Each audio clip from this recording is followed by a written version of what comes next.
महत्वाची बातमी, झिशान सिद्दीकींचा पाठलाग करणाऱ्यांना सोडून देण्यात आलेला आहे। महत्वाची बातमी आपण पाहताय, पाठलाग करणारे झिशान सिद्दीकींना भेटण्याचा प्रयत्न करत होते अशी माहिती आता समोर आली आहे। झिशान सिद्दीकींचा पाठलाग करणाऱ्यांना सोडून देण्यात आलेला आहे। 4 दिवसांपासून दोघे जण झिशान सिद्दीकी यांचा पाठलाग करत होते। कर्मचाऱ्यांनी त्यांना पकडलेलं होतं आणि पोलिसांच्या स्वाधीन केलेलं होतं। त्यांची चौकशी झालेली आहे। हे दोघेही सोलापूरचे असल्याची माहिती मिळते आणि आता त्यांचा झिशान सिद्दीकींचा पाठलाग करणाऱ्यांना सोडून देण्यात आला अशी माहिती मिळते। कृष्णा सोनरवाडकर आमचे प्रतिनिधी या संदर्भातली अधिक माहिती देतील। कृष्णा,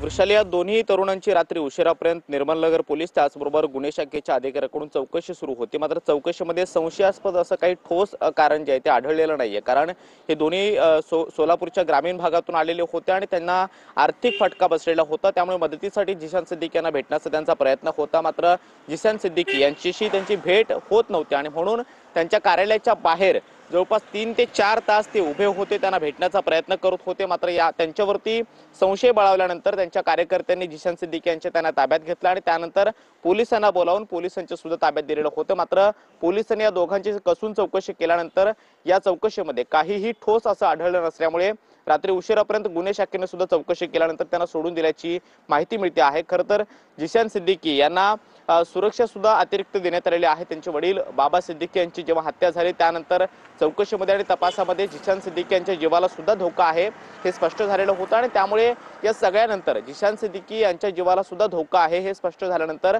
मुंबई पोलिसांचा बंदोबस्त सुद्धा वाढवण्यात आलेला होता। त्याचबरोबर विशेष खबरदारी घेतली जाते आणि त्यामुळेच या दोन तरुणांच्या हालचाली थोड्या संशयास्पद वाटल्या म्हणून पोलीस काल सतर्क झालेले होते। रात्री उशिरा याच निर्मलनगर पोलीस ठाण्याच्या आतमध्ये त्यांची चौकशी सुरू होती। गुन्हे शाखेच्या युनिट 8 कडून सुद्धा चौकशी करण्यात आली आणि चौकशीनंतर या दोघांच्या चौकशीमध्ये काहीही संशयास्पद आढळलं नसल्यामुळे त्यांचं जे काही कारण होतं ते व्हॅलिड वाटलं, तो मुद्दा खरा वाटला आणि त्यानंतर तो व्हेरीफाय केल्यानंतर मुंबई पोलिसांनी या दोघांनाही सोडून दिलेला आहे। त्यामुळे पाठलाग करणाऱ्यांचा कुठेही संघटनेशी टोळीशी संबंध नसल्याचं समोर आलेलं आहे आणि ग्रामीण भागातून आलेले हे दोन तरुण आर्थिक फटका बसल्यामुळे मदतीसाठी फक्त झिशान सिद्दीकी यांना भेटण्याचा प्रयत्न करत होते हे स्पष्ट झालेलं होतं आणि त्यानंतर त्यांना सोडून दिल्याची माहिती मिळते आहे। वृषाली, धन्यवाद कृष्णा दिलेल्या सविस्तर माहितीसाठी।